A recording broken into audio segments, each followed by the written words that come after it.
Hello friends, అందరూ తోటకూర liver fry తయారు చేస్తున్నారు కదా. మనం కూడా తయారు చేద్దామని వేడి నీళ్ళలో 2 పచ్చిమిరపకాయలు లేత తోటకూర తెచ్చి తోటకూర ఉడకబెట్టుకొని మిక్సీ పట్టుకున్నాను అనమాట. ఈ పేస్ట్లో 1 స్పూన్ శనగపిండి, 1/2 స్పూన్ కార్న్ఫ్లవర్, ఉప్పు, గరం మసాలా, కారం పొడి వేసేసి ఒక బాక్స్కు నూనె పూసి ఆ గిన్నెలో ఈ మిశ్రమాన్ని వేసి ఇదిగోండి ఈ ఫస్ట్ అయితే చిన్న సరవలో ఉడకబెట్టిన, తర్వాత ఆ పెద్ద సరవలో ఉడకబెట్టిన. ఈ రెండిట్లో ఉడకటం లేదని ఇడ్లీ పాత్రలో ఉడకబెట్టిన, అయినా కానీ అది ఉడకలేదు ఫ్రెండ్స్, నన్ను మోసం చేసింది. ఈసారి అయితే ఈ లివర్ ఫ్రై చెడిపోయింది. ఇంకోసారైనా ట్రై చేస్తాను ఎట్లా. ఇప్పుడు వీటిని తీసుకొని ఆ నూనెలో వేద్దాం. ఇదిగోండి మన వెజ్ లివర్ ఫ్రై అనమాట. ఒక్కొక్కసారి వంటలు చేస్తుంటే నవ్వాలన్నా ఏడవాలన్నా కూడా అర్థం కాదనమాట. దీన్ని ఎన్నిసార్లు ట్రై చేసినా ఉడికిద్దామని, ఇది ఎందుకు ఉడకలేదనమాట. లాస్ట్కి ఇలా పేస్ట్గానే మిగిలిపోయింది. మనం ఏ పేస్ట్ అయితే పెట్టామో ఆ పేస్టే మిగిలిపోయింది.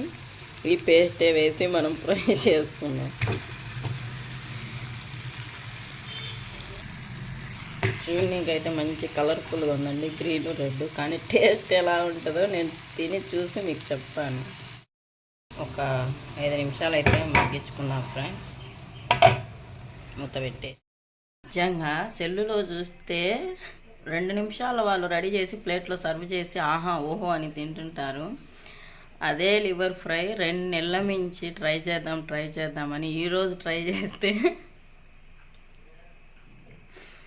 ఎన్ని గిన్నెలు మార్చినా లాస్ట్కి ఇడ్లీ పాత్రలో పెట్టినా కూడా అది ఎందుకు ఉడకలేదనమాట. నాకు అస్సలు అర్థం కాలేదు ఎందుకు ఇది ఉడకటం లేదు. లాస్ట్కి నాకు గ్యాస్ అయిపోయేటట్టుంది కానీ ఇదైతే ఉడికేటట్టు లేదనిపించింది.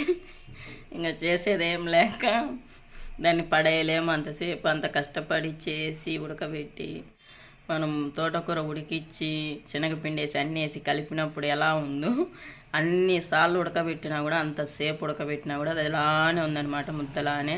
దాన్ని పడేయలేక దాన్ని కర్రీ చేద్దాం, ఫ్రై చేద్దామని మళ్ళీ మన సొంత తెలివితో ట్రై చేస్తున్నా. ఎలా వచ్చిందో తిని ఉంటే మీకు వీడియో అప్లోడ్ చేస్తా. ఒక్కొక్క వంట చేసేటప్పుడు ఏడవాళ్ళనో నవ్వాళ్ళనో అసలు అర్థం కాదు ఫ్రెండ్స్. నిజంగా ఒక్కొక్క టైం ఈరోజు లేచిన టైం బాగాలేదు నాది, అందుకే ఆ వంట చెడిపోయింది.